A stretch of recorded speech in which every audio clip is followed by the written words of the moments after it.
ٹھیک ہے یہ تھوڑا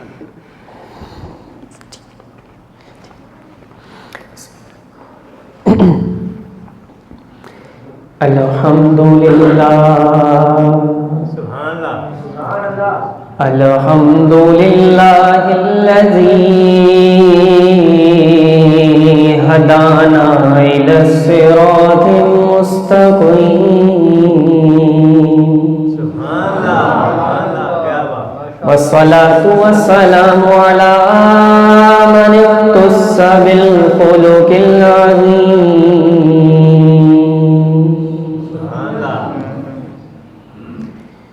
أما بعد فأعوذ بالله من الشيطان اللعين الرجيم بسم الله الرحمن الرحيم قل إن صلاتي ونسكي ومحياي ومماتي لله رب العالمين قد صدقت يا رب العالمين إن الله وملائكته يصلون على النبي يا أيها الذين آمنوا صلوا عليه وسلموا تسليما اللهم صل على سيدنا وسندنا وحبيبنا وطبيبنا وطبيب قلوبنا وأجسادنا وأرواحنا وتسكين قلوبنا وتطهير صدورنا وقرة عيوننا وتدريك بيوتنا أعلانا وأولانا ومولانا محمد وعلى آله وصحبه وأزواجه وأولياء أمته وعلماء ملته إلى آخر الآية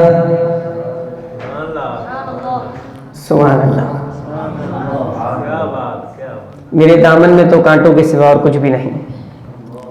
میرے دامن میں تو کانٹوں کے سوا اور کچھ بھی نہیں. آپ تو پھولوں کے خریدار نظر آتے ہیں. بڑوں کی ذرا نوازی ہوتی ہے کہ بڑوں کی طرح تعارف کروا دیتے ہیں. یہ علامہ صاحب کی شفقت ہے, انہوں نے تعارف کروایا ہے. یا آپ لوگوں کی شفقت ہے بزرگوں کی, اتنی عزت سے اپنے علاقے میں لا کر بٹھایا ہے, اتنی محبت سے سن رہے ہیں, اس سردی کا عالم میں یہاں کر بیٹھ کر سن رہے ہیں. یقیناً یہ آپ لوگوں کی محبت ہے. لیکن یہ محبت ہے کیوں؟ اس محبت کا فائدہ کیا ہے؟ اس پہ ہم بات کریں گے, پھر آگے بڑھیں گے.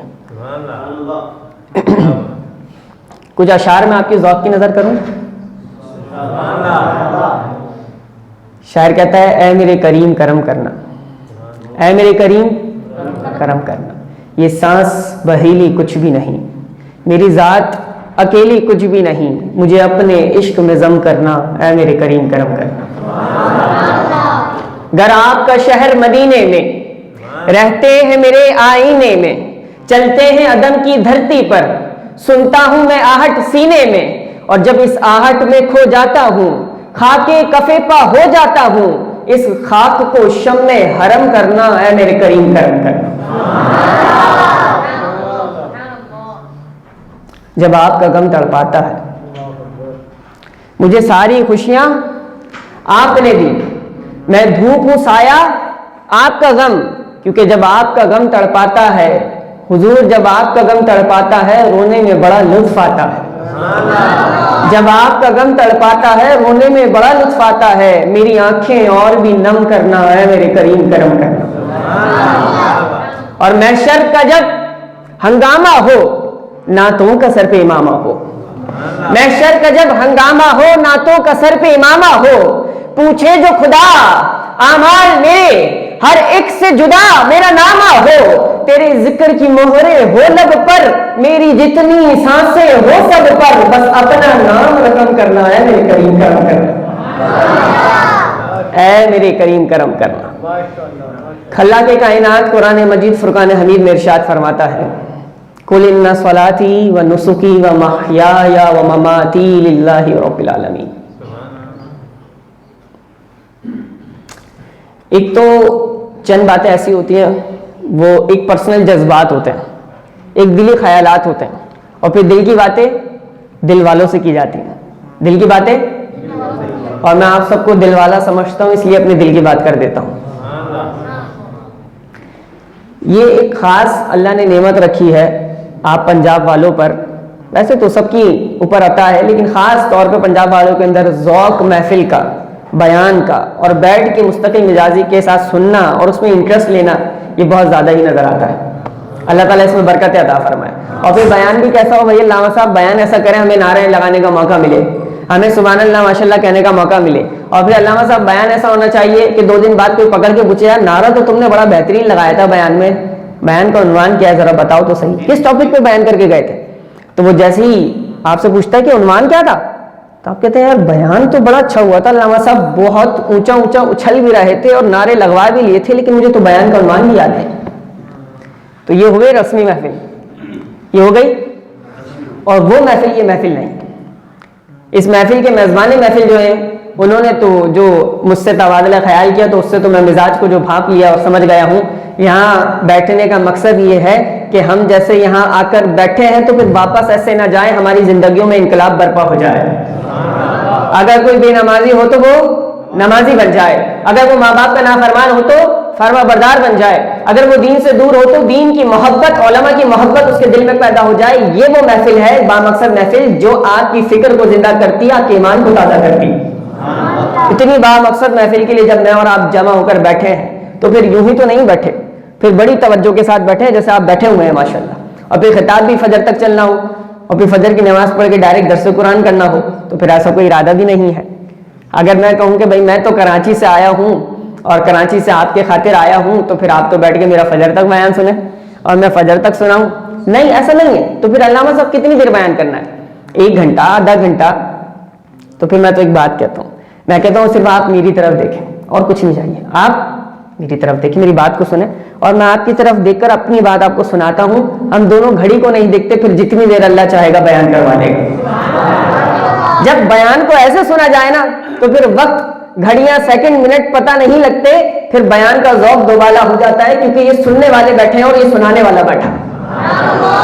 ہمارا دھیان کہیں اور ہو، ہمارا وجود یہاں ہو، ہمارا وجدان کہیں اور ہو، ہم ظاہری طور پہ تو یہاں ہو، ہمارے خیالات کہیں اور ہو، تو پھر مزہ نہیں۔ ہمارا وجدان، ہمارا وجود، ہمارا ظاہر، ہمارا باطن، سب کچھ یوں بیٹھے کہ یہ آج قرآن و حدیث کی برکت دامن میں سمیٹ کے جانی ہے، تو اللہ پھر رحمتوں سے مالا مال فرما دے، بہت کرم فرمائے گا۔ میں عرض کر رہا تھا یہ جو محفل سجائی ہے، نعرہ تکبیر، نعرہ رسالت، نعرہ تحقیق، نعرہ غوثیہ، علماء اہل سنت پر۔ یہ زین بھائی ہیں ہمارے مہربان محفل، علامہ صاحب علامہ عمر، یہ انہوں نے انوائٹ کیا، بڑی محبتوں سے بلایا، مدعو کیا، خاطر تواضع کر رہے ہیں، مہمان نوازی کر رہے ہیں۔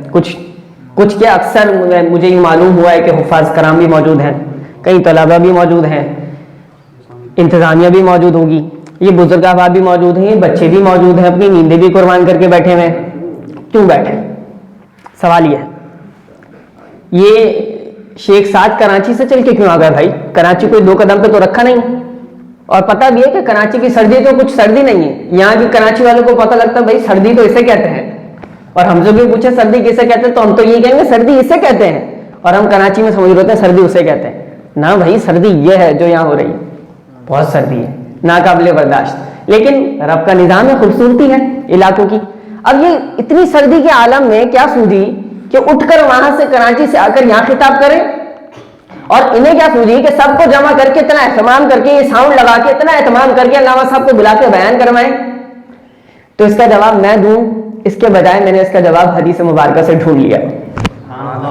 حضور علیہ الصلوۃ والسلام نے ارشاد فرمایا، سبحان اللہ، مسلم شریف کی روایت، حضور علیہ السلام نے فرمایا جب ایک مسلمان بھائی اپنے دوسرے مسلمان بھائی سے کسی دوسرے بستی ملنے جاتا ہے، جب وہ جا رہا ہوتا ہے نا، تعبیراً کلام ہے، جب وہ جا رہا ہوتا ہے تو اس کے رستے میں حضور فرما رہے ہیں، میرے اور آپ کے نبی صلی اللہ علیہ وسلم فرمایا، اس مسلمان کے رستے میں اللہ ایک فرشتے کو بٹھا دیتا ہے، اور وہ فرشتہ اس سے پوچھتا ہے کہاں جا رہے ہو؟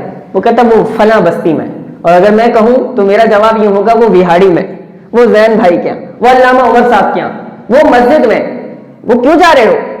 فرشتہ پوچھتا کیوں جاتے ہو؟ تو وہ کہتا ہے کہ میرا مسلمان بھائی ہے اور اللہ کی رضا کے لیے مجھے محبت ہے، میں ملنے جا رہا ہوں. فرشتہ کہتا ہے نا یہ نہیں بات. فرشتہ کہتا ہے حل لک علیہ من نعمت تربھا، حل لک علیہ من نعمت تربھا، تمہارا کوئی احسان ہے اس پر، کوئی قرض لینا ہے، کوئی لین دین کا معاملہ ہے، کوئی بزنس ہے، کوئی کاروباری معاملہ ہے، کچھ کرنا ہے، کوئی مطلب ہے، کوئی مفاد ہے، کچھ تو ہے. وہ بندہ کہتا ہے قالا لا غیر انی احببت فی اللہ، میرا کوئی کام نہیں، بس میں اس سے اللہ کے لیے محبت کرتا ہوں. جب وہ فرشتہ یہ جواب سنتا ہے تو پھر فرشتہ کہتا ہے قالا فإنی رسول اللہ الیک، اگر یہ بات ہے تو پھر سنو، میں بھی کوئی عام نہیں، میں تو اللہ کی طرف سے تمہارے لیے پیغام لے کر آیا ہوں. کا پھر پیغام کیا ہے؟ فرمایا بِأَنَّ اللَّهَ قَدْ أَحَبَّكَ كَمَا أَحْبَبْتَهُ فِي، جیسے تم اس اللہ کے بندے سے محبت کر رہے ہو اللہ بھی تم سے محبت کر رہا ہے. نہ کوئی رشتہ داری ہے، نہ کوئی کاروباری معاملہ ہے، نہ میں نے ان کا قرض لیا، نہ انہوں نے مجھ سے قرض لیا، یہ کراچی سے آ گئے، نہ آپ کا مجھ سے کوئی رشتہ داری کا تعلق، نہ میرا آپ سے کوئی تعلق، نہ ان کا ہم کا آپس میں ہم سے کوئی تعلق نہیں. ہم سب یہ ایک جگہ پر بیٹھے کیوں ہیں؟ ذرا غور کیا تو پھر غور کرو تو معلوم ہوگا کہ جب آپ گھر سے نکل کے مسجد کی طرف آ رہے ہو، جب یہ خاکسار کراچی سے آ رہا ہوگا، تو پھر حدیث یہ بتاتی ہے فرشتے صدائیں دے رہے ہوں گے کہ بِأَنَّ اللَّهَ قَدْ أَحَبَّكَ کما احببتہ فی، تم جا تو رہے ہو لیکن یہ نبی اور خوشخبری سنتے جاؤ، جیسے اللہ کی محبت میں تم چل کے جا رہے ہو، جیسے اللہ کی محبت میں تم چل کے آ رہے ہو، بالکل ایسے جیسے تم آپس میں اللہ کے لیے محبت کر رہے ہو، اللہ بھی اب تم سے محبت کر رہا. یہ محفل سجانا، محفل میں بلانا، ایک دوسرے سے جڑ جانا، اللہ کی رضا کے لیے تعلق کو جوڑ لینا اللہ کی محبت پانے کا ذریعہ بن گیا. اللہ ہم سے محبت کر رہا ہے. اب اللہ مجھ سے زیادہ محبت کر رہا ہے یا اللہ آپ سے زیادہ محبت کر رہا ہے؟ سوال یہ ہے.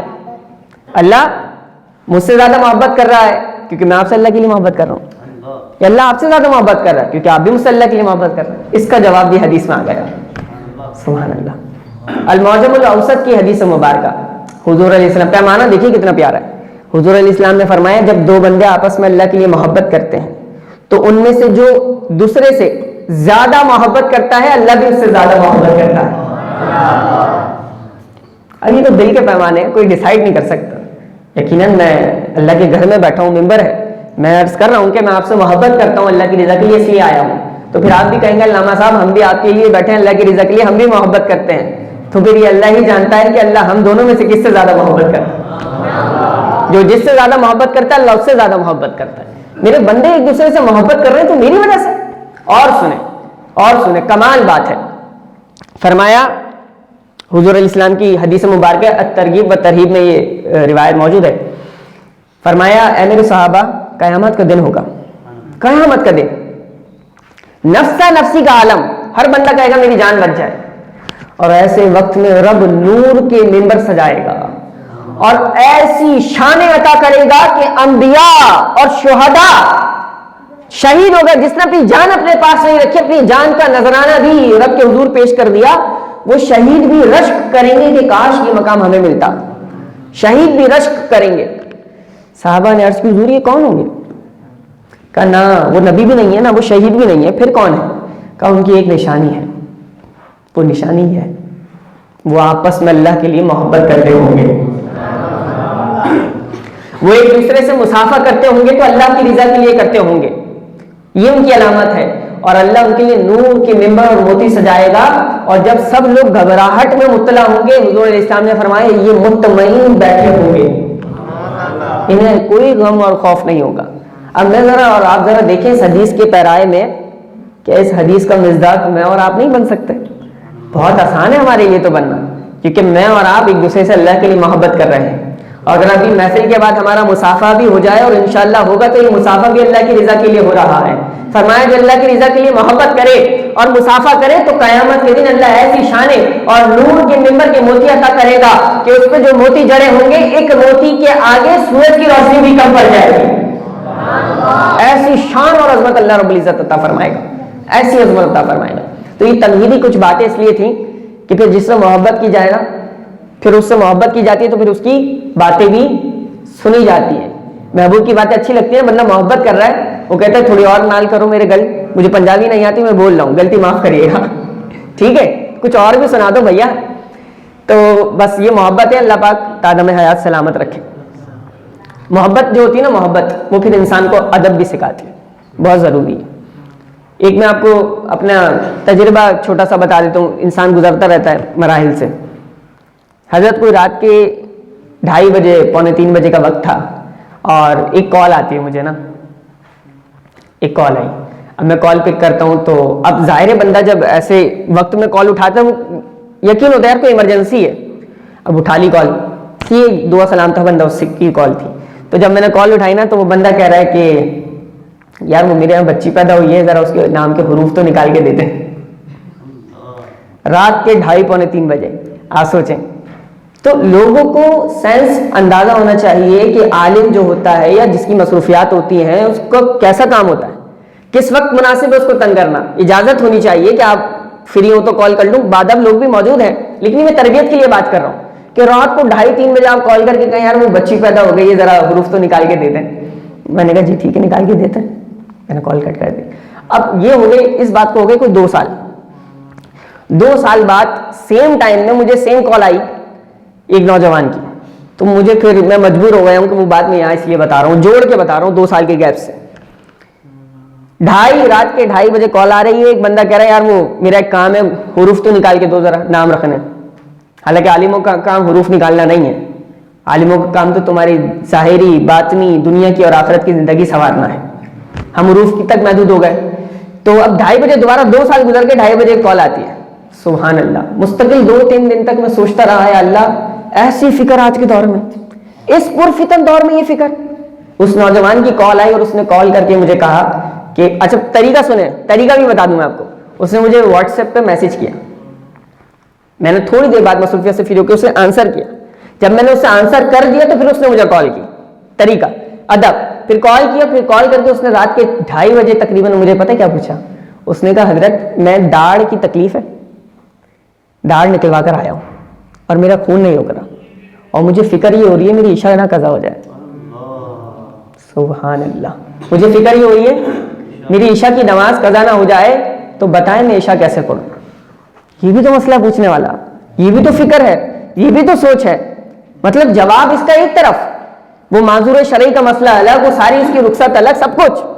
اب اس سوال پہ تو سوچیں کتنا نایاب سوال ہے کہ رات کے 2:30 بجے اگر بندے نے طریقے سے بھی ڈسٹرب کیا تو کیسے کیا. وہ کہہ رہے یار میری نماز قضا نہ ہو جائے, آپ بس یہ بتا دیں میں نماز کیسے پڑھوں. یہ فکر کیسے حاصل ہوتی ہے؟ یہ فکر حاصل ہوتی ہے جب ہم علماء کی قدر کرتے ہیں, علماء کی باتوں کو سینے سے لگاتے ہیں, قرآن و حدیث پہ عمل کرتے ہیں, تو پھر یہ فکر حاصل ہو جاتی ہے. اور عالم بھی ہو بندہ اور پھر تصوف کی راہ پہ بھی چلنے والا ہو تو پھر کیا ہوتا ہے, تو پھر زمانے کو کوئی ایسا بھی ملتا ہے کہ جس کے نام پہ منسوب کر کے آج محفل سجائی جاتی ہے اور پھر اسے دنیا مولانا روم کے نام سے جانتی ہے. مولانا روم علیہ رحمہ آپ کی ذات والا کے حوالے سے خاص طور پہ فارسی, حضرت فارسی میں میری کوئی خاص بالکل شناسائی نہیں ہے, اور لیکن حضرت کا فارسی میں بڑا کام رہا ہے. اب مولانا روم علیہ رحمہ کے حوالے سے محفل منسوب ہو اور ان کی بات نہ ہو, ورنہ میں تو سوچ رہا تھا کہ چلے کچھ اور بھی کر لیں گے, لیکن میں نے کہا کہ چلے ابتدائی دور جو بیان میں کریں گے نا وہ ہم مولانا روم علیہ رحمہ کے نام سے کر دیں گے. آپ کا ذوق ہے سننے کا تو بولیں سبحان اللہ. ماشاء اللہ ذوق ہے. مولانا روم اپنے وقت کے بہت بڑے عالم, محدث, فقی, کتابیں رکھی ہوئی ہیں, بکھری ہوئی ہیں, پڑھا رہے بیٹھے ہوئے ہیں. کوئی ایک بابا آتا ہے اور وہ بابا آتا ہے اور وہ کہتا ہے کہ مولانا یہ کیا ہے. اب ہم ظاہری حالت سے بھی تو جج کرتے ہیں نا, بندہ یار سادہ سا کیا ایسا آتا ہوگا بس جانے دو. ہم کہتے ہیں یار بس یہ کیا ہے. تو مولانا روم کہتے ہیں میں نے اس کے حلیے کو دیکھا نا وہ بابے کو, تو میں نے کہا تمہیں کیا پتا یہ کیا ہے. کیا کہا تمہیں کیا پتا یہ کیا, کتابوں کی طرف اشارہ کر کے کہا تمہیں کیا پتا یہ کیا ہے. یہ کال ہے. کال مینس قرآن و حدیث بات کا یہ کال ہے, یہ کتابیں کال ہیں, تمہیں کیا پتا یہ کیا ہے. انہوں نے کہا اچھا مجھے کیا پتا. انہوں نے مسجد کی صحن میں تالاب بنا تھا, ساری کتابیں اٹھا کے ڈال لی, ساری کتابیں اٹھا کے ڈال دی. جب یہ منظر ہوا تو مولانا روم کے تو پیروں سے لے زمین نکل گئی. آپ اٹھ کھڑے ہوئے, کہا میں برباد ہو گیا. کہا کیا ہوا. کہا میری زندگی کی ساری جمع پونجی اس میں لکھی ہوئی تھی آپ نے تالاب میں ڈال دی. اور یہاں پر مجھے ایک جملہ یاد آیا کہ العلم فی الصدور لا فی السطور. علم تو وہ ہے جو سینوں میں ہوتا ہے, نہ کہ وہ ہے جو کتابوں میں ہوتا ہے. کتابوں میں تو معلومات ہوتی ہے، علم وہ ہے جو آپ کے سینے میں بس جاتا ہے. اسی سے مجھے حضرت ایک بات یاد آئی، امام غزالی رحمۃ اللہ تعالی علیہ ایک بار سفر میں تھے اور کئی کتابوں کا ڈھیر تھا. ڈاکو نے نا لوٹ لیا اور وہ بیگ بھی لے لیا جس میں آپ کے نوٹس تھے، آپ کی کتابیں تھیں، سب لے گیا. آپ دوڑتے دوڑتے آئے، کسی نے پوچھا تھا حضرت آپ اتنے بڑے عالم کیسے بن گئے، حافظہ اتنا کمی کیسے ہو گیا؟ تو انہوں نے کہا ایک ڈاکو کی وجہ سے. سر پکڑ لیا تھا حضرت یہ کیسا جواب ہے؟ ہم نے کہا بہت بڑے عالم کا نام لیں گے کیونکہ آپ خود اتنے بڑے عالم ہیں. آپ نے ایک ڈاکو سے سیکھا کہ کتنا بڑا عالم بننا ہے؟ کہا ہاں. اس کے ایک جملے نے میری زندگی بدل دی. کہا کیسے؟ کہا میرے علم کی کتابیں نوٹس وہ لے کر بھاگنے لگا چوری کر کے، تو میں نے اسے کہا کرم کرو سب کچھ لے جاؤ، یہ واپس کر جاؤ، اس میں میرا سارا علم ہے. تو اس نے مسکرا کے کہا پھر عالم تم تو نہ ہوئے، عالم تو یہ بیگ ہوا. عالم تم کیسے ہوئے جب تمہارا علم تو کتابوں میں، تمہارے اندر تھوڑی ہے. امام غزالی علیہ رحمہ کہتے ہیں یہ جملہ میرے دل و دماغ پہ لگ گیا. میں نے دن رات ایک کیے، رب سے دعائیں مانگی، اللہ نے میری قوت حافظہ کو اتنا مضبوط کر دیا کہ جو کچھ کتابوں میں تھا وہ میرے حافظے اور سینے میں بس گیا تھا، سینے میں بس گیا تھا.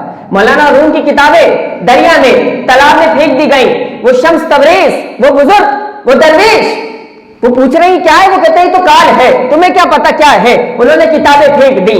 جب وہ اتنا پریشان ہوئے مولانا روم کہتے ہیں میں رونے لگا، میری محنت ضائع ہو گئی. پھر وہ تالاب میں اترے. سبحان اللہ، اللہ والے جو ہوتے ہیں نا اللہ کے ولی، ان کی شان دیکھیں.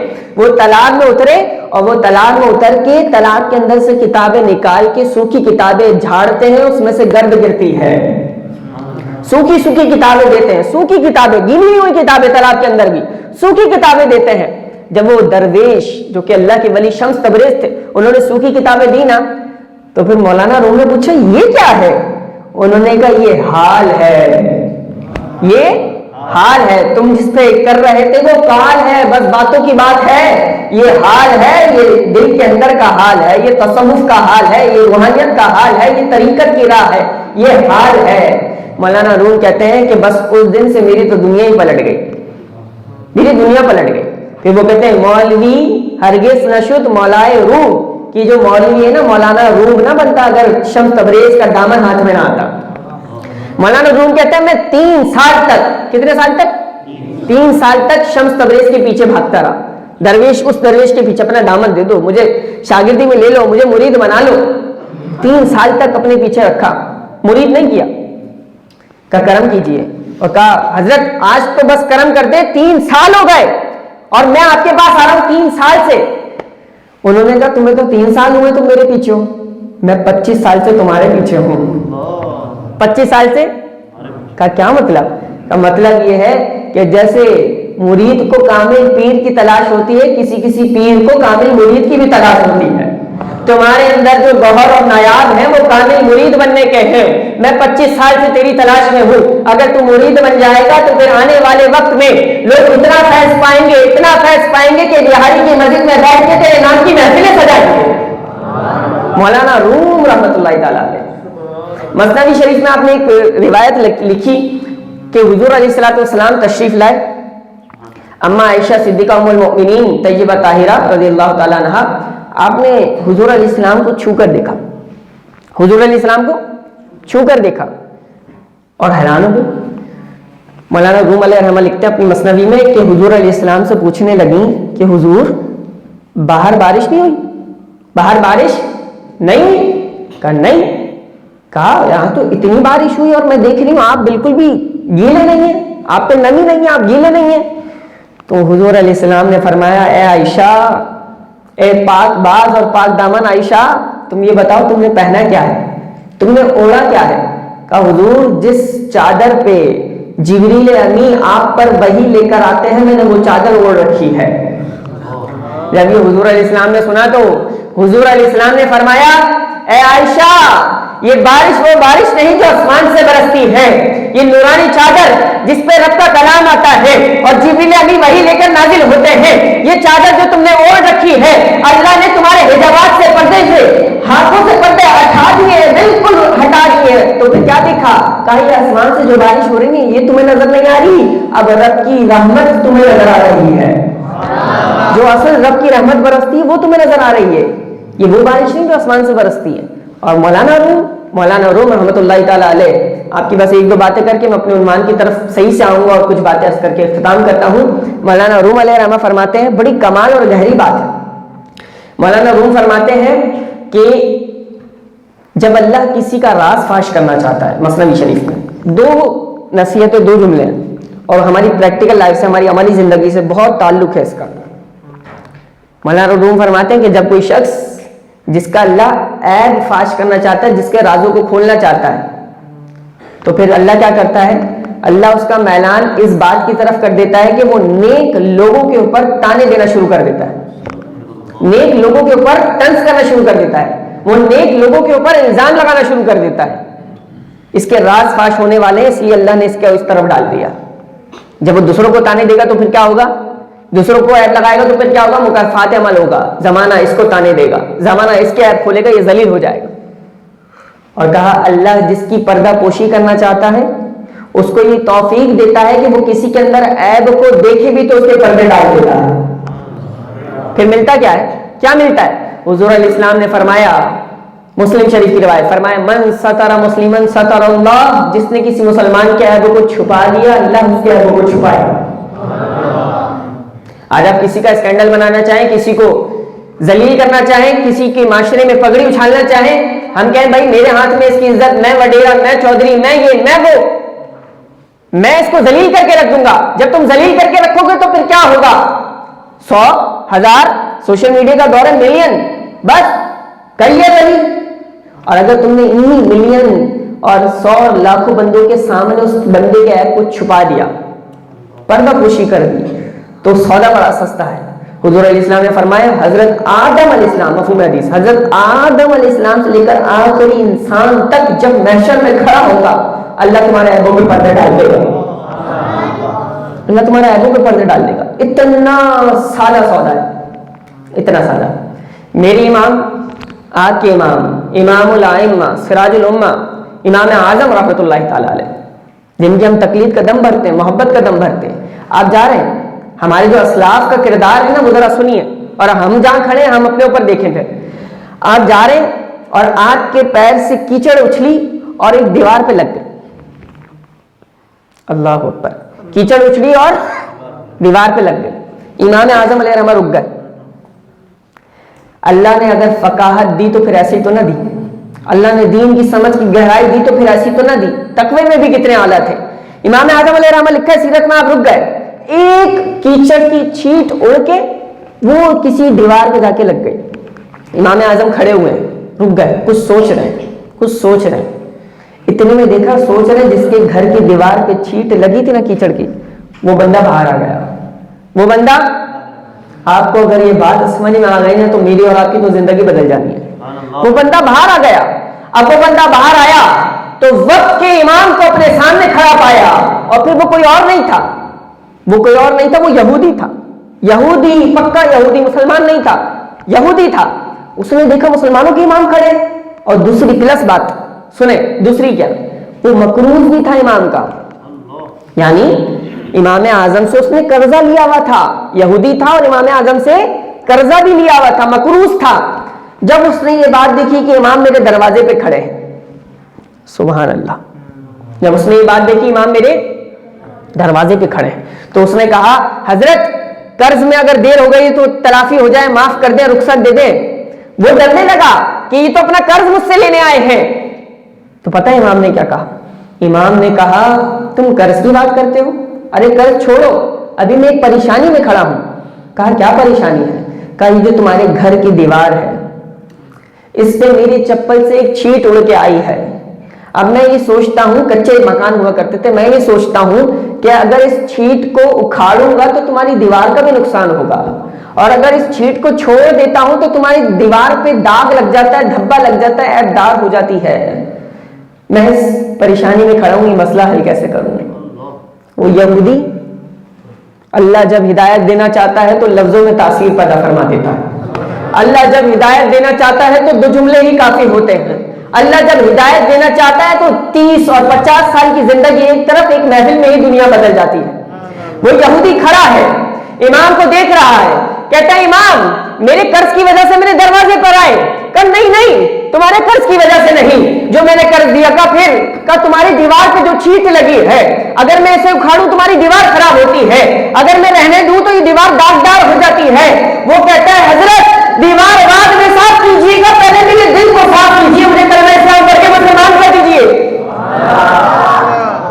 مجھے مسلمان کر دیجیے. کہا ایسا کیا ہو گیا؟ کہا جس دین میں کسی غیر مسلم کا بھی اتنا خیال ہو وہ دین حق نہیں ہوگا تو کس کا دین حق ہوگا؟ وہ دین حق نہیں ہوگا تو کس کا ہوگا؟ آج ہم کسی کا حق بھی مارے, کسی کی عزت پہ ڈاکہ بھی ڈالیں, کسی کے لیے جھوٹ بھی بولیں, کسی کے لیے پیچھے چگلی بھی کریں اور کسی کو لڑوائیں بھی اور رشتے داروں میں آپس میں پھوٹ بھی ڈالیں اور کاروبار میں جس کی تھوڑی سی عزت بن رہی ہو ہم اسے نیچے گرانے کی کوشش بھی کریں اور پھر ہم سوچیں ہم تو امام کے مقلد ہیں, ہماری تو بڑی عزت ہے. ایسا تو پھر نہیں ہوگا نا, ایسا نہیں ہوگا. ہم علامہ صاحب کے ساتھ ابھی بیٹھے ہوئے تھے تو میں نے کچھ غور کیا تو مجھے یادداشت میں ایک واقعہ آیا اور وہ واقعہ مجھے آپ لوگوں کے ماحول کو دیکھ کر آیا. مجھے معلوم ہوا یہاں اکثر تعداد میں ماشاءاللہ نوجوان ہیں جو حفظ کی طرف مائل ہیں, بچے ہیں حفظ کی طرف مائل ہیں, حفاظ ہیں. یہ جو دین کے لیے طلب ہوتی ہے اور طلب ہوتی ہے, حاصل کرنا ہے, بیٹھنا ہے, سیکھنا ہے, سمجھنا ہے, جیسے آپ بیٹھے ہوئے طلب لے کر. ایک تھا وقت کہ جس وقت میں کوئی تھا اور وہ کوئی اور نہیں تھا, وہ بڑے باپ کا بچہ, امیر باپ کی اولاد تھا. آج کے انداز میں بتا رہا ہوں میں آپ کو, امیر باپ کی اولاد, بڑے باپ کا بچہ, شاہ بقی الدین ابن مخلد رحمۃ اللہ تعالیٰ علیہ, اپنے وقت کے بڑے امام. آپ کے زمانے میں ایک اور امام بھی تو تھا, پھر وہ کوئی اور نہیں تھا, وہ امام احمد بن حنبل رحمۃ اللہ تعالیٰ علیہ تھے. شاہ بقی الدین ابن مخلد کہتے ہیں کہ مجھے نا حدیث پڑھنے کا شوق اٹھا کہ یار مجھے حدیث پڑھنی ہے. کہتے ہیں شاہ بقی الدین ابن مخلد کہتے ہیں میں نے جب حدیث پڑھنے کا ارادہ کیا تو مجھے پتہ لگا کہ اس وقت اس زمانے میں سب سے زیادہ خوبصورت حدیث جس انداز سے پڑھاتے ہیں امام احمد بن حنبل ہیں. شاہ بقی الدین ابن مخلد کہتے ہیں کہ میرے دل میں تمنا جاگی اگر میں نے حدیث پڑھنی ہے تو کس سے پڑھنی ہے؟ امام احمد بن حنبل سے پڑھنی ہے. امیر باپ کی اولاد, میں بار بار فوکس کروں گا, امیر باپ کی اولاد. جب امیر باپ کی اولاد ہو تو پھر اس کے ٹھاٹ ہی الگ ہوتے ہیں, اس کے اسٹینڈرڈ ہی الگ ہوتے ہیں, اس کی نخرے ہی الگ ہوتے ہیں. پھر وہ اس معیار پہ آ جاتا ہے, پھر وہ کسی کو کچھ سمجھتا نہیں ہے, پھر وہ کسی کے آگے بیٹھنا پسند نہیں کرتا, کسی کے آگے جھکنا پسند نہیں کرتا, کیونکہ یہ امیر باپ کی اولاد ہے. شاہ بقی الدین ابن مخلد بھی امیر باپ کی اولاد تھے. ان کے دل میں جب تمنا جاگی کہ میں امام احمد بن حنبل کے پاس جاؤں گا. آپ کہتے ہیں میں کشتی میں بیٹھ گیا اور میں نے ملاح کو کہا کہ مجھے بغداد لے چلو. کہتے جب میں کشتی میں بیٹھا اور میں بغداد جا رہا تھا تو بغداد جاتے ہوئے دریا میں طوفان آ گیا. کہتے طوفان آ گیا. جب طوفان آیا تو اس قدر شدید طوفان تھا کہ کشتی بھی ٹوٹ گئی. کہا جب کشتی ٹوٹی تو میں نے بڑی لکڑی سے کوئی ایک سہارا لے کر بڑی مشکل سے اپنے آپ کو سنبھالا اور اپنے آپ کو بچایا. وہ کہتے ہیں میں نے جب اپنے آپ کو بچایا تو میں بڑی مشکل سے سہارا لیتے لیتے ایک جزیرے پہ پہنچا. ایک جزیرے پہ پہنچا. کہتے ہیں اس جزیرے پہ پہنچا, طوفان چھڑ رہا تھا اور تھمنے میں بڑا ٹائم لگا تھا. کہ اس جزیرے پہ میں ایک دن نہیں, 2 دن نہیں, پورے 2 مہینے رہا. 1 سے 2 مہینے میں اس جزیرے پہ رہا. امیر باپ کی اولاد. کہتے ہیں میں جزیرے پہ رہا, مرغے مسلم ملتے تھے. کہتے ہیں میں سوکھے پتے کھا کھا کے اپنی جان بچاتا تھا. کس لیے نکلے تھے؟ دین کے لیے نکلے تھے, حدیث پڑھنے نکلے تھے. دین کے لیے نکلے تھے تو ہر راستے میں کوئی ہار ڈالتا انہیں, کوئی ان کے لیے پلکیں بچھا دیتا. دین کے لیے چلنے والوں کے لیے کیوں آزمائشیں آئیں؟ یہ تو پھر دین والے ہی جانتے ہیں کہ جب دین کی راہ پہ چلا جاتا ہے تو اللہ آزمائشیں دیتا ہے اور ان آزمائشوں کو جو پورا اترتا ہے تو پھر اللہ عزتوں سے نوازتا ہے. اب آپ اس پہ سنیے گا, آزمائش کیسی آئی ہے, اس آزمائش پہ پورا اترے کیسے ہیں, تو پھر اللہ نے عزتوں سے کیسے نوازا. شاہ بقی الدین ابن مخلد کہتے ہیں میں بغداد جا رہا ہوں, امام احمد بن حنبل سے حدیث پڑھنی ہے, صرف حدیث پڑھنی ہے. ایک حدیث پڑھنے کے لیے میں جا رہا ہوں. بغداد جاتے جاتے دیکھا تو دریا میں ایک طوفان برپا ہوا.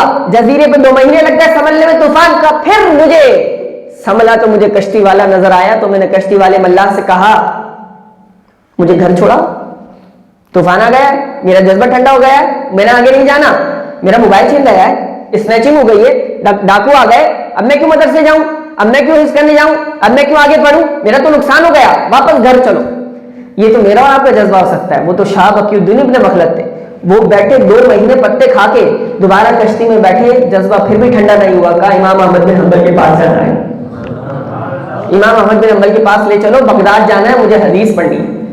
وہ کہتے ہیں کہ شاہ بقی الدین ابن مخلد یہ بزرگ جب بغداد پہنچے، کہتے ہیں مجھے کوئی 3 مہینے بغداد پہنچنے میں لگے، طوفان کا بھی اتنا سامنا ہوا، اور یہ ملا کے 3 مہینوں میں بغداد پہنچا امام احمد بن حنبل سے حدیث پڑھنی ہے۔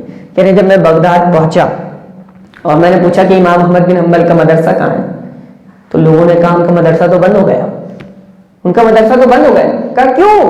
کہا بادشاہ وقت مخالف ہو گیا، بادشاہ وقت مخالف ہو گیا، مدرسہ بند کر دیا ہے، پابندی ہے امام صاحب پہ۔ کہا پھر؟ کہا امام صاحب کو نظر بند کر دیا، وہ اپنے گھر میں موجود ہے۔ آپ کہتے ہیں جذبہ میرا پھر بھی ٹھنڈا نہیں ہوا، میں نے کہا مجھے امام صاحب کا گھر دکھا دو۔ کہا حالات اتنے سخت ہیں کہ کوئی اشارہ کر کے بھی نہیں بتا سکتا یہ امام صاحب کا گھر ہے۔ کہا پھر؟ ایک ملا، اس نے کہا کہ اتنا ضرور میں تمہیں صرف آنکھ کے اشارے سے بتا دوں گا، تم سمجھ جانا۔ اس نے کہا مجھے آنکھ کا اشارہ کافی ہے، تم امام کا گھر دکھا دو۔ وہ لیا ساتھ نہ پہنچا تو اس نے آنکھ کے اشارے سے بتا دیا یہ امام صاحب کا گھر ہے۔ وہ کہتا ہے میں سمجھ گیا۔ اب سختی اتنی تھی، بادشاہ وقت مخالف ایسا تھا، اتنی سختی، کرفیو لگا ہوا تھا۔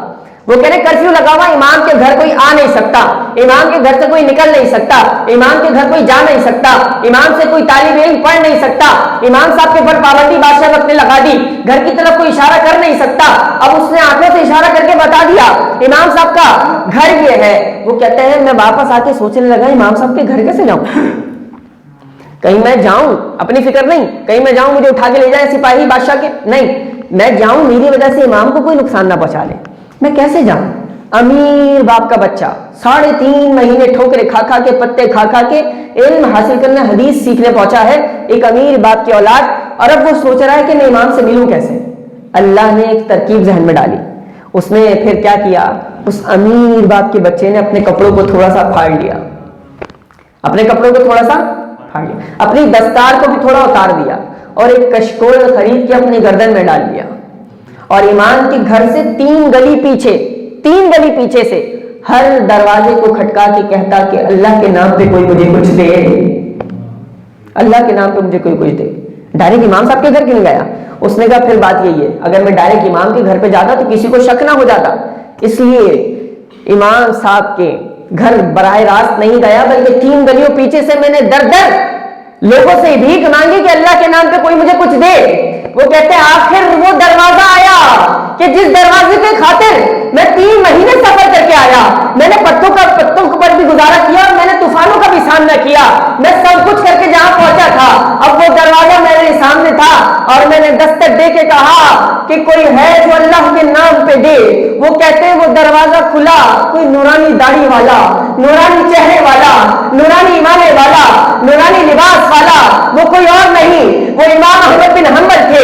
وہ نکلے اور انہوں نے ایک درہم جب ڈالا تو وہ کہتے ہیں جیسے ہی وہ درہم کے لیے ہاتھ نکلا تو میں نے تو ہاتھ کو چوما، اور میں نے کہا حضرت مجھے درہم نہیں چاہیے، مجھے بھیک نہیں چاہیے، مجھے تو آپ سے حدیث پڑھنی ہے، مجھے آپ سے حدیث پڑھنی ہے۔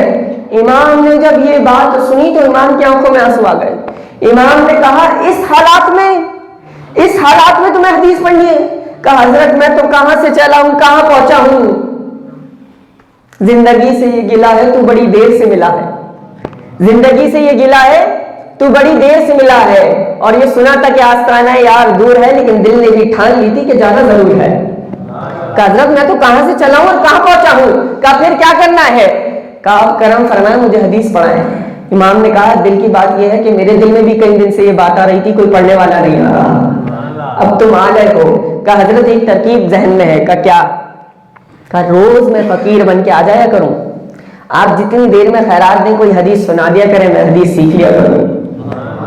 امام صاحب نے کہا ڈن ہے، اوکے، بالکل صحیح ہے، تم ایسے ہی آ جاؤ، کسی کو شک بھی نہیں ہوگا، میں تمہیں حدیث پڑھا دوں گا۔ شاہ بقی الدین ابن مخلد کہتے ہیں کہ میں نے 1 دن نہیں 2 دن نہیں، میں نے پورے 2 سال تک 3 گلی پیچھے سے بھیک مانگ مانگ کے امام سے حدیث پڑھی ہے۔ ایسے اسلاف تھے ہمارے، ایسے ہی نہیں کچھ بنے، ایسے ہی ہمیں نہیں دے کے چلے گا دین۔ شاہ بقی الدین ابن مخلد کہتے ہیں میں نے 2 سال تک 3 گلی پیچھے سے در در کی ٹھوکر کھاتے ہوئے آ کر اس گھر پہ آ کے امام سے میں بھیک مانگتا، اس دوران میں امام جو مجھے حدیث سنا دیتے تھے میں حدیث سن لیتا تھا، حدیث سیکھ لیتا تھا۔ کہتے ہیں وقت بدل گیا، حالات بدل گئے، جذبات بالکل بدل گئے. اب کیا ہونے لگا ہے کہ اب 2 سال بعد بادشاہ وقت چینج ہو گیا, بادشاہ وقت تبدیل ہو گیا, نیا بادشاہ گیا. نیا بادشاہ آیا تو اس نے امام کو ایک بڑا مدرسہ بنوا کے دیا, بڑی مسجد بنوا کے دی. وہ بادشاہ بڑا دیندار تھا, اس بادشاہ نے امام کو مدرسہ بھی بڑا بنوا کے دیا, مسجد بھی بڑی بنوا کے دی, اور بڑے طلبہ بیٹھے ہوئے تھے. امام احمد بن حنبل بیٹھ کے درس دے رہے تھے اور حدیث بیان کر رہے تھے. شاہ بقی الدین ابن مخلد کہتے ہیں اب تو حالات بدل گئے تھے, اب پابندیاں ختم ہو گئی تھی, امام اپنے مسند پہ تھے, طلبہ بیٹھے ہوئے تھے, اور وہ جو 2 سال کا میں نے سفر طے کیا تھا در در کی بھیک مانگتے ہوئے آپ کے دروازے کھڑے ہو کے 2-4 حدیثیں سنی تھی اور 2 سال تک حدیثیں سنتا رہا, پڑھی تھی. کہا اب وقت بدلے, حالات بدلے, تو پھر میں نے بھی اپنا رنگ بدل لیا. وہ کہتے ہیں میں نے بھی نیا لباس پہنا اور دستار کو سجایا کہ آج تو امام کے پاس جائیں گے, امام درس دے رہے ہیں. کہہ رہے امام حدیث بیان کر رہے تھے, امام کا درس چل رہا تھا, سینکڑوں کی تعداد میں طلبہ بیٹھے ہوئے تھے. جیسے ہی امام نے دیکھا کہ شاہ بقی الدین ابن مخلد آ گئے, امام نے کہا کہ شہزادے تم پیچھے نہ بیٹھو, تم یہاں آؤ, اور لوگوں سے کہا کہ تم تو دین پڑھنے آتے ہو, یہ فقیر بن کے مانگنے آیا تھا, کہ یہ فقیر بن کے مانگنے آیا تھا. اور کہا میں تم سب کو پڑھایا کرتا تھا, اس کو میں اپنے سینے سے دیا کرتا تھا, اس کو میں اپنے سینے سے دیا کرتا تھا. آج تم سب پڑھا کرو گے اور اسے سینے سے دیا جائے گا, اسے سینے سے دیا جائے گا. یہ عزت ڈیزرو کرتا ہے, اس نے قربانیاں بہت دی ہیں.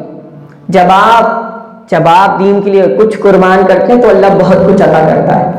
میں اور آپ جب دین کے لیے راہ پہ چلتے ہیں, حافظ بننے کی کوشش کریں, عالم بننے کی کوشش کریں, تو مصیبت اور آزمائش ایسا سامنا کرتی ہے, بندہ کہتا ہے یار چھوڑو سب, دنیا والے بھی تو مزے میں جی رہے, میں بھی ایسے جی لوں گا, کیا جائے گا.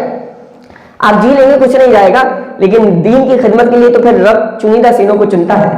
بہت کم سینے اور چنیدہ سینے ہوتے ہیں کہ جن کے اندر قرآن و حدیث کا نور آتا ہے. یہ چنیدہ سینے ہوتے ہیں اور اللہ چن لیتا ہے, تو بس اللہ جس کو چن لے تو پھر کرم ہو جاتا ہے. ایک نوجوان بھی بیٹھے, میں ایک ذوق کے لیے آپ کو ایک بات بتاؤں. ایک بزرگ ہمارے گزرے, حضرت مسکی رحمۃ اللہ تعالیٰ علیہ, ان کی اسپیشلٹی اور خاصیت یہ تھی کہ میں بھی آیا ہوں نا تو ہم سنت کی نیت سے خوشبو لگا لیتے ہیں. آپ آئے تو آپ بھی خوشبودار ہو کے آئے, ہم تو خوشبوئیں لگاتے ہیں. وہ ایسی خوشبو لگاتے تھے کہ وہ جس گلی سے گزرتے تھے تو لوگ خوشبو سونگ کے بتا دیتے تھے کہ حضرت مسکی رحمۃ اللہ تعالیٰ علیہ گزرے, ایسی خوشبو. تو کسی نے پکڑ کے پوچھا حضرت آپ کون سا برانڈ یوز کرتے ہیں, حضرت آپ کون سی خوشبو لگاتے ہیں, کون سی نایاب خوشبو بدن سے جاتی نہیں ہے, اتنی نایاب خوشبو کا ہمیں بھی بتا دیں, ہم بھی خوشبو لگانا چاہتے ہیں. انہوں نے کہا یہ تو میرے اللہ اور میرے درمیان راز ہے, میرے اللہ اور میرے درمیان راز ہے, کہ حضرت اس راز سے ہمیں بھی آشکار کریں.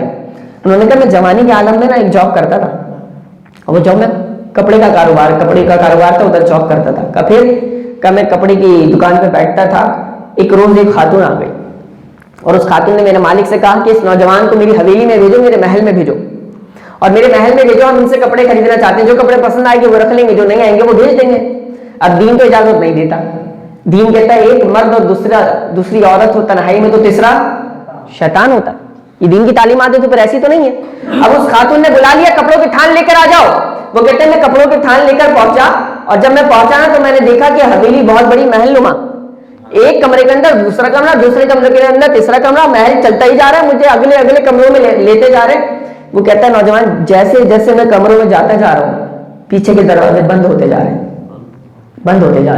کہتے میں انتہائی اندر کمرے میں چلا گیا, عالیشان کمرے میں. اس شہزادی نے مجھے بٹھوا کے اس نے کہا ملکاؤں سے کہ کمروں کو لاک کر دیا جائے, اور وہ آ گئی اور وہ میرے برابر میں بیٹھ گئی کپڑے دکھانے کے لیے. کہا میں تو کپڑے دکھانا چاہتا تھا, میں تو حلال رزق کماتا تھا. وہ کہتا ہے کہ اس نے مجھے نا گناہ کو آفر کیا. اس مقام پہ مجھے حدیث یاد آ گئی, بخاری مسلم شریف کی حدیث. حضور علیہ السلام نے فرمایا کہ وہ نوجوان قیامت کا دن ہوگا, عرش کے سائے کے علاوہ, اللہ کے عرش کے سائے کے علاوہ کوئی سایہ نہیں ہوگا.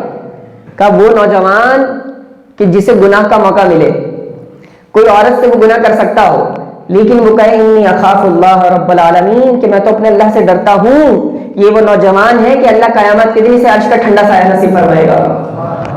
گناہ کا موقع ہوتے ہوئے بھی, قوت ہوتے ہوئے بھی, استطاعت اور طاقت ہوتے ہوئے بھی یہ بندہ پیچھے کیوں ہٹا؟ مجھے میرے رب کا خوف آ گیا, اس وجہ سے اللہ عرش کا ٹھنڈا سایہ نصیب فرمائے گا. حضرت مسکی سنا رہے ہیں, لوگ سن رہے ہیں, خوشبو کا راز کیا ہے حضرت سنائے. کہا میں بیٹھا ہوا ہوں محل میں. اس خاتون نے کہا میری خواہش کو پورا کرو.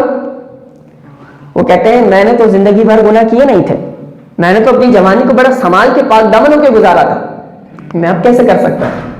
میں نے کہا خدارا میرا راستہ چھوڑو. اس نے کہا جانے دوں گی, کوئی مسئلہ نہیں ہے, چلے جاؤ, لیکن میں تم پہ الزام لگاؤں گی, تمہاری عزت تو ویسے ہی خراب ہو جائے گی, کون تمہیں پوچھے گا, جاب سے بھی جاؤ گے, نوکری بھی چلی جائے گی, میں تم پہ الزام لگا دوں گی اور لوگ یقین بھی کریں گے, تمہاری عزت بھی خراب ہوگی اور تم الزام بھی آ جائے گا, جاب بھی چلے گی. اس سے بہتر یہ نہیں ہے مجھے خواہش پوری کر دو, میری بات مان لو. وہ کہتے ہیں حضرت مسکی کہتے ہیں نا, دیکھیں جب موقع ایسا ہو جائے نا کہ کوئی صورتحال نہ بنے تو پھر بندہ اپنے رب سے بات کرنا شروع کر دیتا ہے, اور جب اپنے رب سے باتیں کرتا ہے نا تو پھر اس کے کام بگڑتے بھی سنورتے نظر آتے ہیں. یہ مومنین کا انداز ہوتا ہے. وہ کہتے ہیں میں نے اپنے دل میں اپنے رب سے بات کرنا شروع کر دی. میں نے کہا اے اللہ ایسی مشکل صورتحال میں پھنس گیا, یہ کام گناہ کر نہ کروں تو میری عزت بھی جائے, مجھ پہ الزام بھی لگے, اور کر لوں تو میرے دامن داغدار ہوتا ہے, میرا ایمان جاتا ہے, میں کروں تو کروں کیا. اے میرے اللہ کوئی ترکیب میرے ذہن میں ڈال دے. وہ کہتے ہیں میرے ذہن میں ایک ترکیب آ گئی. میں نے اسے کہا ٹھیک ہے تمہاری خواہش پوری کرنی ہے, ٹھیک ہے, میری شرط ایک بات ماننی ہوگی. کہا کیا؟ کہا مجھے قضائے حاجت ہے, مجھے واش روم جانا ہے, مجھے بیت الخلا جانا ہے, مجھے حاجت ہے, بیت الخلا جانا ہے. اس نے کہا ٹھیک ہے. خادماؤں سے کہا خادماؤں آؤ اور اس کو ذرا بیت الخلا کا راستہ دکھاؤ. محل کے بیت الخلا, وہ کہتے ہیں میں گیا, اور کہتے ہیں کہ میں رہتا تو بہت پاک صاف تھا, نمازی تھا نا, پاک صاف تھا, میرے دامن پہ کوئی دھبا بھی نہیں لگتا تھا. لیکن یہ وہ موقع تھا کہ میں نے کیا کیا, میں نے واش روم کی بیت الخلا کی غلاظت کو اپنے ہاتھوں سے اٹھا کے اپنے کپڑوں پہ مل لیا, گندگی مل لی اپنے کپڑوں پہ مل کے. جیسے ہی میں باہر نکلا ہوں تو شہزادی نے جیسے ہی مجھے بدبودار غلاظت اور گندگی میں دیکھا, کہا یہ تو پاگل دیوانہ کوئی مجنوں ہے, اسے محل سے باہر نکال کے پھینک دو. خادماؤں نے دھکے دے کر مجھے محل سے باہر نکال کے پھینکا. وہ حضرت مسکی کہتے ہیں میں تو محل سے گرا, اور جب میں محل سے گرا ہوں اور میں چل کے رستے میں جا رہا تھا اور اپنے گھر جا رہا تھا نا, تو لوگ گھن کھا رہے تھے, لوگ دیکھ رہے تھے نا گندگی غلاظت مکھیاں لگ رہی ہے, بدبو آ رہی ہے, لوگ گھن کھا رہے تھے. تو میری آنکھوں سے آنسو جاری ہو گئے اور میں نے اپنے رب سے ایک جملہ کہا, ہے میرے اللہ اگر میرا تن گندا ہو گیا تو کیا ہوا, میرا من تو ابھی بھی پاک ہے. اے میرے رب تو جانتا ہے میں نے تیرے دربار میں اپنا سودا کیا ہے. اے میرے اللہ میرا دامن داغدار نہیں ہوا, میرے ایمان میں کوئی کھوٹ نہیں ہے, میرا دامن اور پاک بازی اور کردار ابھی بھی مضبوط ہے. کہتے ہیں یہ سوچتے سوچتے اور میں اپنے رب سے بات کرتے کرتے گیا گھر پہ, میں نے غسل کیا, پاک صاف ہوا, نماز پڑھی, لیکن میرے دل پہ ایک بوجھ تھا اور میں روتے روتے سو گیا. میں نے دیکھا ایک نورانی شخصیت ہے اور میرے جسم پر ہاتھ پھیرتی ہے. میں نے پوچھا تو کون ہے؟ کہا میں کوئی اور نہیں, فرشتوں کا سردار جبریل امین ہوں. کہا جبریل امین ہوں. کہا یہ تیرا اجر ہے کہ جو تو نے یوسف کی سنت کو زندہ کیا ہے, اللہ نے تیرے لیے اجر رکھا ہے. کہتے ہیں جب میری آنکھ کھلی تو وہ جوانی کا دن ہے, اب بڑھاپے میں آ گیا ہوں, یہ خوشبو میرے جسم سے نہیں جاتی. یہ میری خوشبو کا راز ہے, یہ میری خوشبو کا راز ہے. میری اور خوشبو, آپ کی اور خوشبو, یہ ایمان کی خوشبو, یہ کردار کی خوشبو بھی پیدا ہو سکتی ہے نا. ہم کہیں کہ ہمارے اندر جوانی ہے, تو اب جوانی تو مستانی, ہم تو جو چاہے دل کریں گے. یہ جوانی ایسی مستانی کے بڑے بوڑھے ماں باپ کے سامنے کھڑے ہو کر بدتمیزی بھی کریں گے. ہم باپ کو آگے کھڑے ہو کر کہیں گے آپ نے دنیا دیکھی کہاں ہے, میں تو شہر سے پڑھ کے آ گیا ہوں, آپ اس علاقے سے نکلے کہ آپ کو پتا کیا اچھی ہے, کتنا ایڈوانس دور ہو گیا, دنیا نے بہت کچھ سیکھ لیا ہے. آج کل کے بچے ہم سے پوچھیں جو مسائل لوگوں کے آتے ہیں, آج کل کے بچے اپنے کھڑے ہو کے ماں باپ کو سکھا رہے ہوتے ہیں, امی جی یہ نہیں, ابا جی یہ نہیں, بحث کر رہے ہوتے ہیں. تو جتنے میرے نوجوان بیٹھے ہیں, میں ہاتھ جوڑ کے عرض کرنا چاہوں گا, یہ جو ماں باپ ہے نا, ان کو سکھایا نہیں جاتا, ان کو بتایا نہیں جاتا.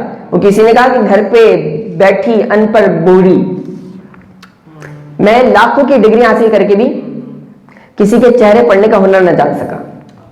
جملہ سنیے گا, کہ میں لاکھوں کی ڈگریاں حاصل کر کے بھی کسی کے چہرے پڑھنے کا ہنر نہ جان سکا, اور وہ گھر پہ بیٹھی ان پڑھ بوڑھی میرے دل کا حال پڑھ لیتی ہے. وہ ماں ہے, اس نے کتابیں نہیں بھی پڑھی نا, لیکن وہ ماں ہے, آپ کے چہرے سے پہچان جائے گی میرے بیٹے کو آج کوئی پریشانی ہے.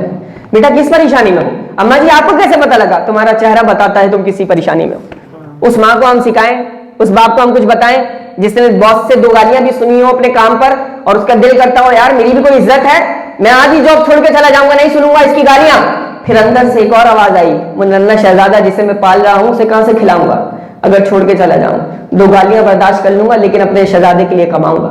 وہ بیٹا آج کھڑے ہو کر کہے ابا آپ نے دیکھا کیا ہے, تو وہ ابا نے جو دیکھا ہے نا, اللہ وہ تمہیں نہ دکھائے. ابا نے وہ دیکھا ہے تمہارے لیے جو تم نے نہیں دیکھا ہے, تو ابا نے جو دیکھا ہے وہ دیکھتے ہوئے تمہیں اپنے خون پسینے کی کمائی سے کھڑا کر کے اس قابل بنایا کہ آج تم اس کے آگے کھڑے ہو کر کہو کہ ابا تم نے دیکھا کیا ہے. تو جب انسان بزرگوں کی اور نسبت والوں کی اس محفل میں آ کر بیٹھتا ہے تو پھر اسے معلوم ہوتا ہے کہ یہ محفلیں بڑی قدر والی ہوتی ہیں. ایک وظیفہ، حدیث کا وظیفہ، بڑا نایاب وظیفہ جو حضور علیہ السلام نے دیا.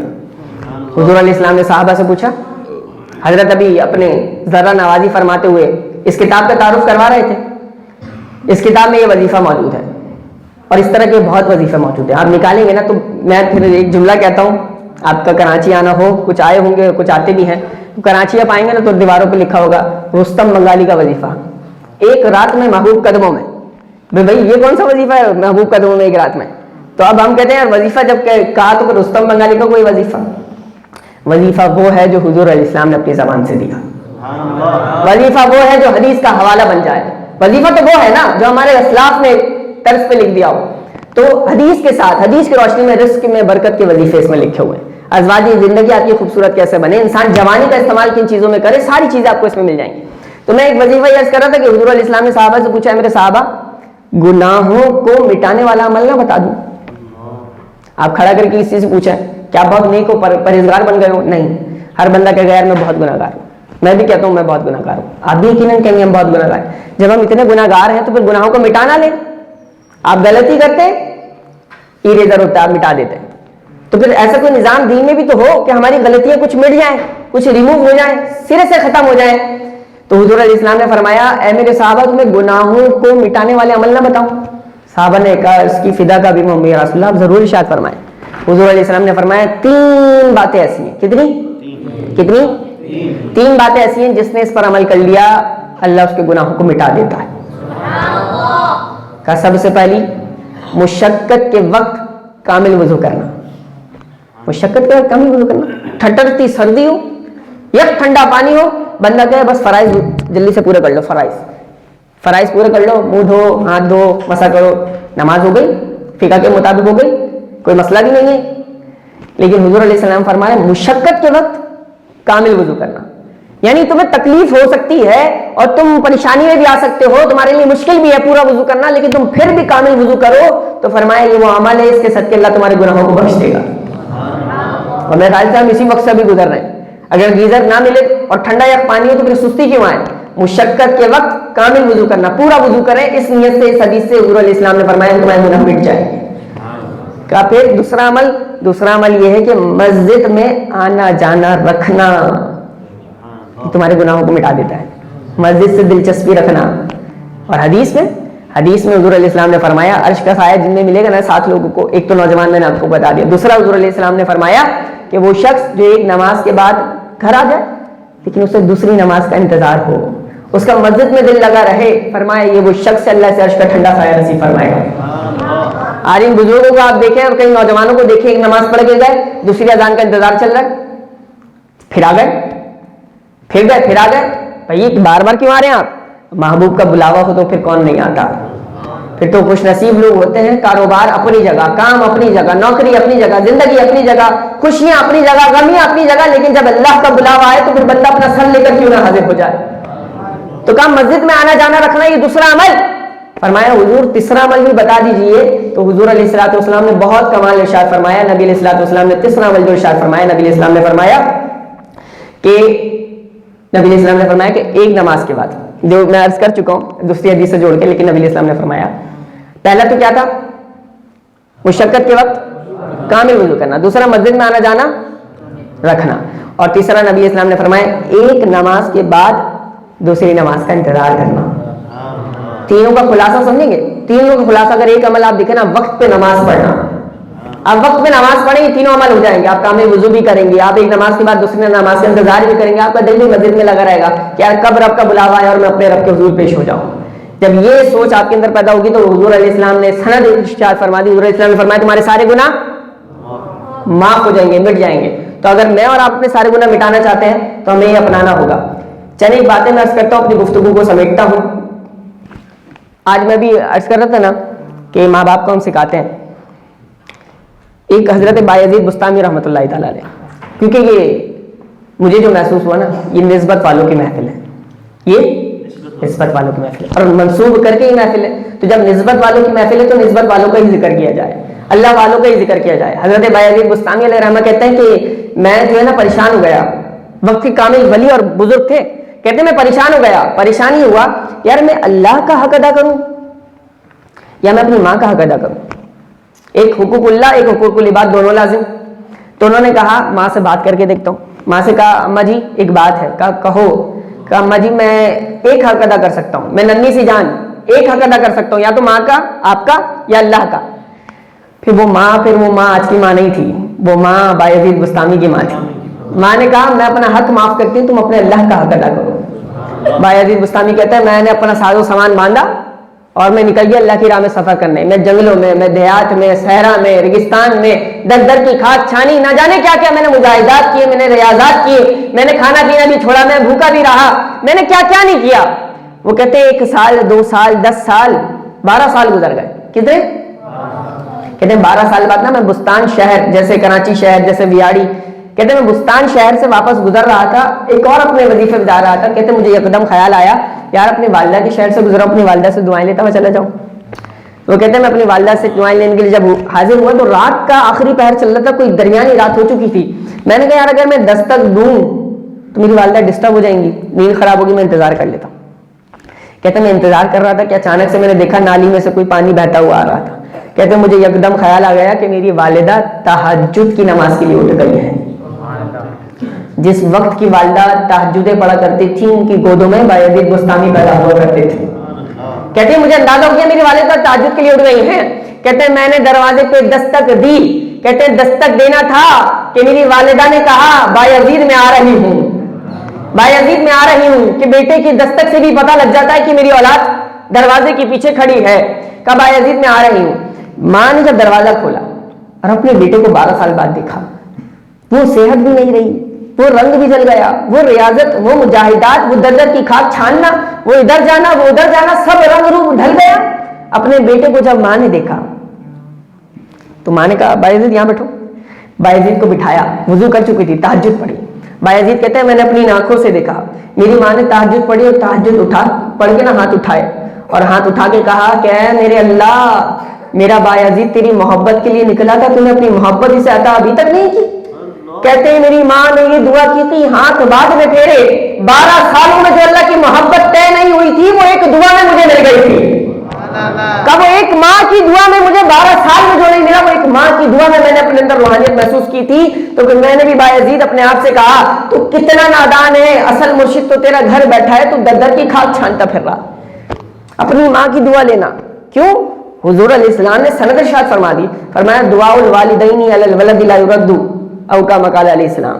دنیا میں کتنے لوگ ہوں گے، سند نہیں ہے کہ ان کی دعائیں قبول ہوں گی، لیکن حضور علیہ السلام نے فرما دیا کہ جب والدین اپنے بچوں کے لیے ہاتھ اٹھا کے دعا کرتے ہیں تو نہ ان کا جنید بغدادی ہونا ضروری ہے، نہ رابعہ بصریہ ہونا ضروری ہے، بس ماں باپ ہونے چاہیے اہل ایمان۔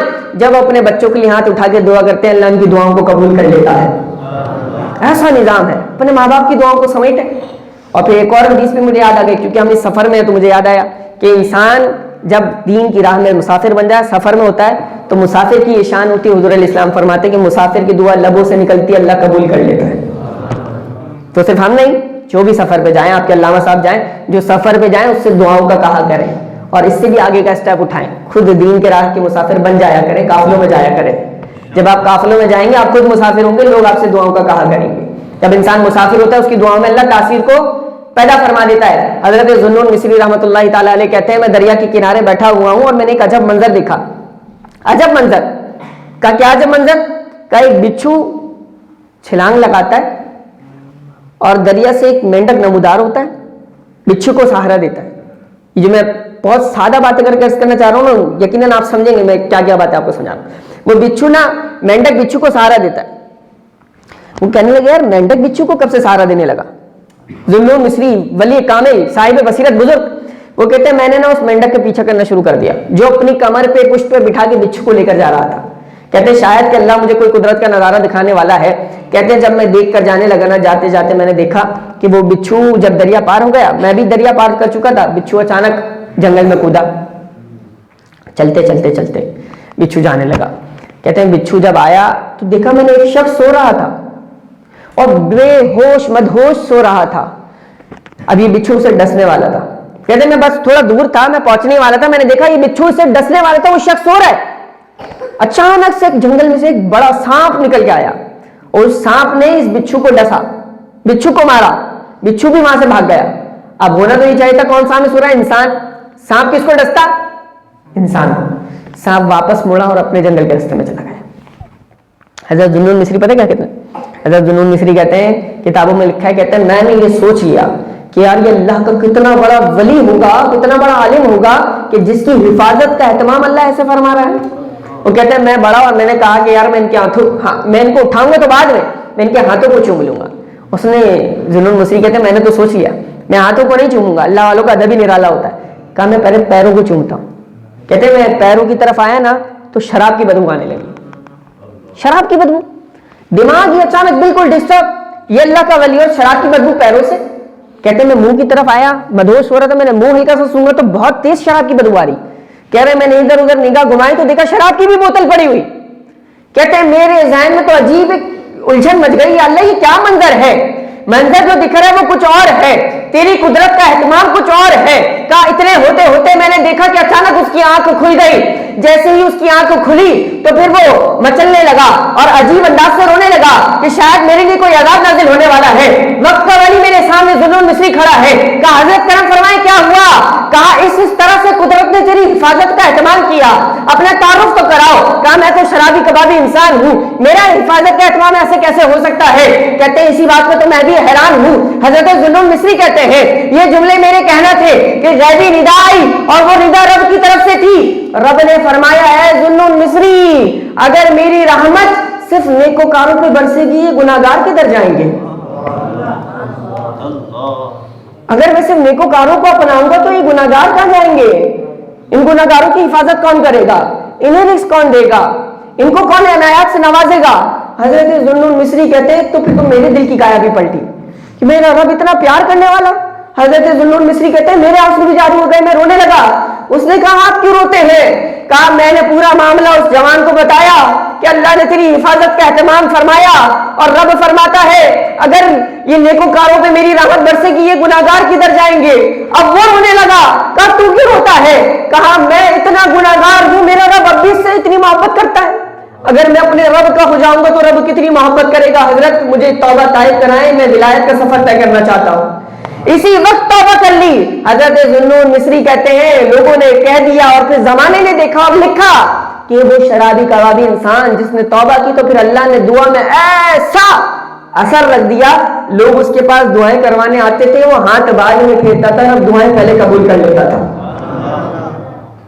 صرف اپنے رب سے اپنا سودا کیا ہے, کسی اور سے نہیں کیا. اے میرے اللہ تم گناہگار ہونے کے باوجود مجھ سے اتنی محبت اور پیار فرما رہا ہے, تو میں کہاں جاؤں, پھر میں کیا کروں؟ تو پھر کرم ہو جائے گا. ایک عیون الحکایات کی ایک روایت ہے, ایک حکایت ہے, اس پہ میں اپنی گفتگو کا اختتام کرتا ہوں. میں نے وقت زیادہ لے لیا, آپ تھک تو نہیں گئے؟ بولے ذرا سبحان اللہ. ماشاء اللہ جذبے تازہ ہیں تو پھر بات اور کر لی جائے.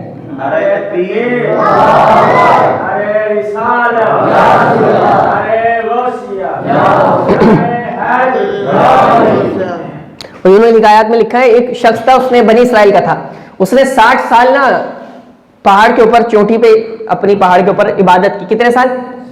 60. 50 کے بعد 60, 7 آپ کو نہ لگنا, 60 سال تک.